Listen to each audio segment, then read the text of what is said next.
Indus age and friends world TV की तरफ से आप सबका स्वागत। मैं आपका अपना वरुण तिवारी आज आपको ले चलूंगा बॉलीवुड। जी हाँ, बॉलीवुड में राम सेतु, अक्षय कुमार की super super super duper hit movie जो दिवाली पे सबको मिला है गिफ्ट। जी हाँ, अक्षय कुमार का। और आइए आज बात करते हैं अभिषेक शर्मा के साथ, जिन्होंने बहुत सारी मूवीज दी हैं बट इस बार दिवाली पे दिया है आप सबको तोहफा। जी आइए एक स्पेशल मुलाकात अभिषेक शर्मा जी के साथ, जिन्होंने इस मूवी को डायरेक्ट भी किया है और राइट भी किया है। इस भरोसे को चुनौती कैसा दोगे? मेरे ख्याल में एक आदमी है। मैं तुम्हारी मदद करूंगा for an archaeological expedition to Ram सेतु।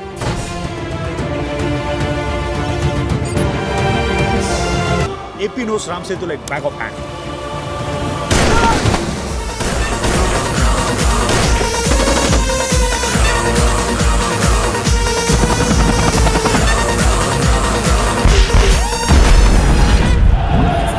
अभिषेक जी, आपका बहुत बहुत स्वागत। आपको Indus age and friends world TV की तरफ से हम ये कहेंगे कि you done a very very great work, और आपने अपनी डायरेक्शन से सबका दिल जीत लिया है।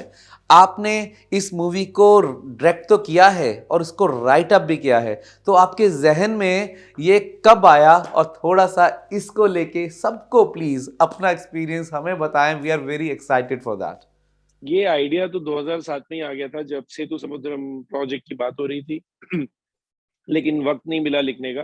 2020 में जब लॉकडाउन हुआ, तब सोचने का और लिखने का वक्त मिला, तो I started writing and I thought this was a great subject, जिसमें आप इसको साइंटिफिकली एक्सप्लोर कर सकते हैं, हिस्टोरिकली एक्सप्लोर कर सकते हैं, स्पिरिचुअली भी एक्सप्लोर कर सकते हैं। And we are talking about our roots, we are talking about culture, heritage, and for once and for all we are talking about the existence of Ram Setu, the bridge. आज से कुछ 3-4 साल पहले किसी एक अमेरिकन साइंस चैनल ने जब बात करी कि ये तो मैन मेड ब्रिज है, तब सडनली सब लोगों को लगा कि हाँ मैन मेड ब्रिज है। बट हम जो वर्षों से, सेंचुरीज से कहते आ रहे हैं कि ये ब्रिज लॉर्ड राम ने बनाया था, उस पर कुछ लोगों को संदेह था। तो मुझे लगता है बहुत सारी चीजें, बहुत सारी भावनाएं जुड़ी हुई थी, और इस फ़िल्म में वो सब कुछ एक्सप्लोर करने का मौका मिला। तो ये मतलब एक तरह से मेरा सौभाग्य है। I have been fortunate enough to make this film. क्योंकि ये मूवी रिलीजन के साथ जुड़ी हुई थी और बॉलीवुड के अंदर काफ़ी सारा मसाला भी होता है, तो आपने इसको किस तरीके से बैलेंस किया? देखिए, आज ऑडियंस जिस चीज़ को पसंद कर रही है, इंडिया में इसको रिलीज़ हुए 3 दिन हो गए, अच्छा बिज़नेस कर रहे हैं हम लोग, and people are cheering and dancing in the theatres. I think somewhere जो लोगों को चीज़ पसंद आई है, वो यही है कि इसमें कोई बॉलीवुड मसाला एज़ सच नहीं। ये एक बहुत क्लीन फ़िल्म है, जो कि अपने मुद्दे पे रहती है। ऑफ कोर्स इसमें एक्शन एडवेंचर है। अगर आप देखें तो इसमें एक थ्रिल है, रोमांच है। रोमांस नहीं है, पर रोमांच है। रोमांस नहीं है, रोमांच है। वाओ! उस मुद्दे पे और उस जॉनर पे रहती है। लेकिन जो सबसे बड़ी मुश्किल थी वो यही थी कि इसकी जो रिसर्च है वो करेक्ट हो। हमने कई सारे आर्कियोलॉजिस्ट, जियोलॉजिस्ट, हिस्टोरियंस वगैरह से बात करी, उनको इन्वॉल्व किया, क्योंकि हम सारे तथ्यों को, फैक्ट्स को रखना चाहते थे। और everything that we are showing in the film वो कहीं न कहीं अलग-अलग लोगों ने एक्सप्लोर किया हुआ है। हमने उन सारे बिंदुओं को जोड़ा है। We just connecting the dots, and that's why it is connecting with the people, with the masses today. um, दूसरा ये था कि क्योंकि साइंस का काफी उपयोग है, तो हम चाहते थे कि जो हमारी आम ऑडियंस है, जो साइंस को लेके शायद उतनी जागरूक नहीं है, उसको भी ये फिल्म समझ में आए, उनको भी ये साइंस जो हम बता रहे हैं, ये जो तथ्य हम रख रहे हैं, वो बोर ना हो, उनको उसमें इंटरेस्ट है। तो उस तरह से लिखना, उस तरह से परफॉर्म करना, उस तरह से डायरेक्ट करना, उस उन सीन्स को बहुत क्रिटिकल और इम्पोर्टेंट था, व्हिच आई थिंक कहीं न कहीं हम लोग सक्सेसफुल हुए हैं, इसीलिए आज इतना प्यार मिल रहा है। एंड लास्टली जो एक चैलेंज था, जो आई थिंक पूरी दुनिया के लिए था, मैं बहुत छोटा हूँ उस चीज़ के लिए, क्योंकि बहुत बड़ा विषय था, वो था कोविड, जिसकी 2 लहरों में हमने शूट किया। जी। तो जैसे बाकी लोगों को दिक्कतें आई, हमें बहुत दिक्कतें आई। तो ये स्टार्ट से लेके एंड तक कितना इसको समय लगा? एंड बिकॉज़ कोविड के बीच में, ये कौन सा कोविड पीरियड के बीच में हुआ? जी। बहुत समय लगा, क्योंकि अगर आप देखें तो हमने 2021 में शुरू करके 2020 की जनवरी तक शूट किया, अलग-अलग टुकड़ों में ये फ़िल्म। क्योंकि एक मर्तबा तो ऐसा भी हुआ था कि कोविड की वजह से हमको रोकना पड़ा था, क्योंकि बहुत ज़्यादा बढ़ गया था इंडिया में। तो वो वक़्त तो लगा ही, पर उसके अलावा जब हम शूट कर भी रहे हैं, it's not about just the number of days और months which got spread, but जब आप शूट भी कर रहे थे तो कोविड प्रोटोकॉल्स काफ़ी थी, और हमारे सेट्स पे 200-250 लोग को मैनेज करना, अक्षय सर जो कि इतने बड़े स्टार हैं, वो बेचारे खुद भी कई रिस्ट्रिक्शंस में थे शूट करते समय। तो बहुत सारी चीज़ें थी, सारी दुनिया ने ही झेला है। लेकिन इस तरह की स्केल की फ़िल्म को बनाना अपने आप में एक मिरेकल था, मैं कहूँगा, इस तरह की सिचुएशन में। तो आपने डायमंड्स चूज़ किए और आपने स्टार कास्ट इतना बढ़िया चूज़ किया है इसमें के अंदर कि स्टार कास्ट इतना बढ़िया कि स्पेशली अक्षय सर को आपने लिया, अक्षय कुमार। तो उससे स्टार कास्ट जब आपने चूज़ किया तो चूज़ करने के टाइम पे आपने पहले सोचा था कि इसके अंदर ये करैक्टर लेंगे, अक्षय जी को लेंगे, सबको चूज़ किस तरीके से आपने किया? नहीं, जब मैं ये फ़िल्म लिख रहा था तभी अक्षय सर मेरे दिमाग में थे, क्योंकि इस कैरेक्टर के लिए he is the most suited actor. और उसके बाद फिर हमारी जो कास्टिंग डायरेक्टर हैं श्रुति महाजन, वो आईं, और फिर बाकी एक्टर्स को हमने आहिस्ता-आहिस्ता किरदार के हिसाब से हम लोगों ने कास्ट किया। किस तरीके से आप कोविड के टाइम के ऊपर शूटिंग कर रहे थे, कोविड के टाइम के ऊपर? सो काफ़ी सारी प्रॉब्लम्स आई होंगी, लेकिन कोई ऐसी यादगार, कोई बिहाइंड द सीन जो आप हम सबके साथ शेयर करना चाहें? बहुत सारे ऐसे वाक़ये थे जहाँ पे मुश्किलें तो बहुत थी, लेकिन आई थिंक एक जो मुझे याद है, आप फ़िल्म में देखेंगे, मैं ज़्यादा डिटेल में नहीं बताऊँगा, लेकिन एक सबमरीन सीक्वेंस है, स्टॉर्म सीक्वेंस है, जिसमें एक्टर्स अक्षय सर हैं, जैकलीन है, और जेनिफर एक एक्ट्रेस है, वो है। तो वो सीन हमने शूट किया था जनवरी में, और एक पूल में शूट किया था, स्टॉर्म क्रिएट किया था, और वो बहुत ठंडा पानी था। हम लोग तो बाहर बैठे थे, बट एक्टर्स की कुल्फ़ी जम रही थी अंदर, और करीब 4 दिन हमने शूट किया होगा उसको। तो वो एक और अक्षय सर इतने बड़े स्टार हैं, फिर भी वो लगे हुए थे ठंडे पानी में, और even Jacqueline and Jennifer, it was, I mean, kudos to them. ये सीन वैसे हो नहीं पाता, और उन लोगों ने काफ़ी मेहनत करी, टिके रहे, और बड़ी मुश्किलातों के बाद, लेकिन फिर भी हमने उसे शूट किया, and yes, it is one of the best action pieces in the film. आपने पहले काफ़ी सारी मूवीज़ की हैं, तेरे बिन लादेन मीन्स और काफ़ी सुपर सुपर हिट मूवीज़ दी हैं आपने। लेकिन इस मूवी में क्योंकि थोड़ा सीरियस मैटर था, थोड़ा मेरे ख्याल से कि क्योंकि रिलीजन के साथ करना, तो व्हाट यू कभी कुछ पर्सनली इशू या कोई ऐसा लगा कि ऐसा क्रिटिसिज्म या कुछ ऐसी चीज़ कोई कुछ फेस करने को मिला हो?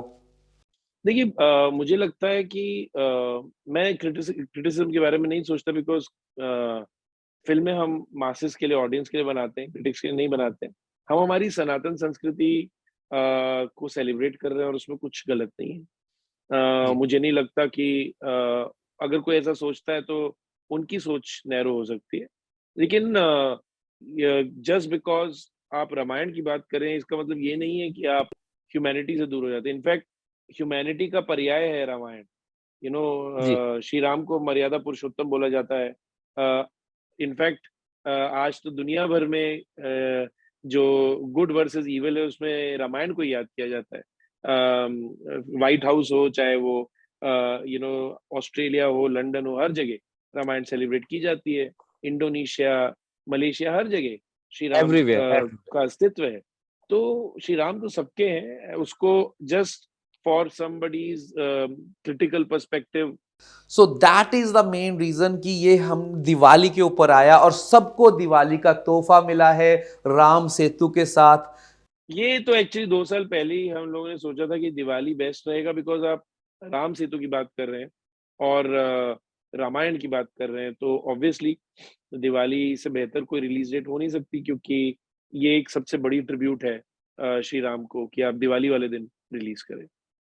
ऑस्ट्रेलिया में नहीं, पूरी दुनिया में, पूरी दुनिया से आपको बहुत प्यार मिल रहा है। सो मूवी रिलीज होने से पहले और मूवी रिलीज होने के बाद क्या डिफरेंस आपको नजर आ रहा है? बिकॉज हम तो ये कह रहे हैं कि we love that it's going up very very well. So क्या डिफरेंस क्या है अभी? जो प्यार मिल रहा है वो तो ऑफ कोर्स हमने जितना सोचा था उससे ज़्यादा ही मिल रहा है। बहुत अच्छा अनुभव है, क्योंकि हम इतनी मेहनत करते हैं एक फ़िल्म को बनाने में, और जब जनता का प्यार मिलता है तो बहुत अच्छा लगता है। विजुअल इफेक्ट्स के मामले में इसमें बहुत ज़्यादा वर्ल्ड क्रिएशन है, मतलब इसमें कई सारी आप देखिए अफ़गानिस्तान से लेके श्रीलंका और अंडर वाटर सीक्वेंसेस हैं, जो सीजीआई क्रिएटेड है, हमने इसमें गेमिंग इंजन्स भी यूज़ करी हैं। तो इसके जो स्पेशल इफेक्ट्स या विजुअल इफेक्ट्स हैं वो नॉर्मल नहीं है, वो थोड़े अलग किस्म के हैं, क्योंकि वो एक पृष्ठभूमि को क्रिएट करते हैं।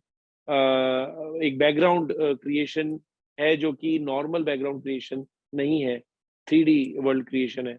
तो वो सब करना, गेमिंग इंजन्स का इस्तेमाल करना, वो अपने आप में एक मज़ेदार एक्सपीरियंस था और पहला एक्सपीरियंस था। And I hope that audience जो है उसको कई बार देखते समय पता ही नहीं चलेगा कि ये जो दुनिया क्रिएट हुई हुई है, एक्चुअली ये पूरी की पूरी एक वीएफएक्स सीजीआई क्रिएटेड दुनिया है।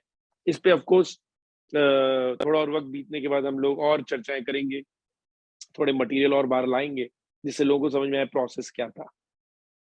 Indus age and friends world TV की तरफ से हम आपको ये रिक्वेस्ट कर रहे हैं कि आप, ये बड़ी बड़ी इंपॉर्टेंट रिक्वेस्ट है आपके लिए, बड़ा इंपॉर्टेंट क्वेश्चन है कि आप नेक्स्ट मूवी यहाँ पे शूट करें। और कब आ रहे हैं ऑस्ट्रेलिया अगला प्रोजेक्ट करने? नहीं, मैं अभी फिलहाल तो थोड़ा ब्रेक लूंगा, शायद ऑस्ट्रेलिया ही आ जाऊं मैं आपके पास ब्रेक लेने के लिए, क्योंकि मैं परमाणु के बाद से लगातार फिल्में बना रहा हूँ। और आई थिंक पोस्ट कोविड जो दुनिया है उसमें थोड़ा कुछ चीजें बदली हैं, लोगों का नजरिया बदला है, तो उसको समझने के लिए भी एक ब्रेक जरूरी है एक आर्टिस्ट के लिए, थोड़ा ठहर के समझने के लिए। ये तो हमारा बहुत अच्छा नसीब था, भाग्य था कि हम एक ऐसी फिल्म लेके आए जिसको लेके जनता में हर्ष है और इंटरेस्ट है। But as an artist I would love to introspect and see where the audience is going, what is their taste. But of course, Australia is a beautiful country. Definitely, कभी कुछ ना कुछ होगा तो जरूर वहाँ पे भी शूट करने हम आएंगे। वो एक कंट्री है जहाँ मैं गया नहीं हूँ, कभी विजिट नहीं किया मैंने। वैसे तो मैं काफी घूमा हूँ, बट somehow ऑस्ट्रेलिया रह गया है, तो someday I will definitely be there.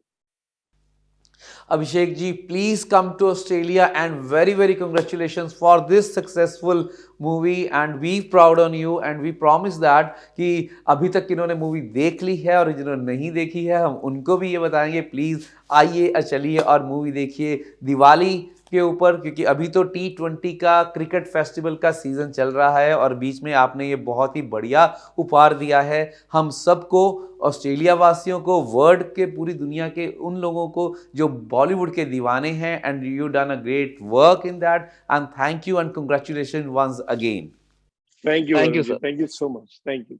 And दोस्तों आप जुड़े रहिएगा हमारे साथ और हम आपके लिए लेके आते रहेंगे बॉलीवुड से कई खट्टी मीठी, कई मीठी मीठी यादगार और आपके साथ बातचीत करवाते रहेंगे सीधा बॉलीवुड से। सो भूलिएगा मत, मैं आपका Varun Tiwari Indus age and friends world TV की तरफ से आपको बहुत बहुत प्यार, दिवाली की शुभकामनाएं एंड क्रिकेट जो इंडिया बैक टू बैक जीत रहा है उसकी भी आप सबको बहुत बहुत शुभकामनाएं। भूलिएगा मत, थिएटर्स में लग चुकी है राम सेतु। नमस्कार। Australia's first Indian magazine to have a national reach, Indus Age is the largest circulated South Asian magazine in Australia with 5 simultaneous editions, 55,000 copies printed monthly, 220,000 readers, largest network of clients, undisputed leader in community news. Indus Age is circulated in Sydney, Melbourne, Adelaide, Brisbane and Perth to over 525 outlets. Grab your copy now to get the latest on the community, news from India, Bollywood, music and much more. For more info, log on to www.indusage.com.au.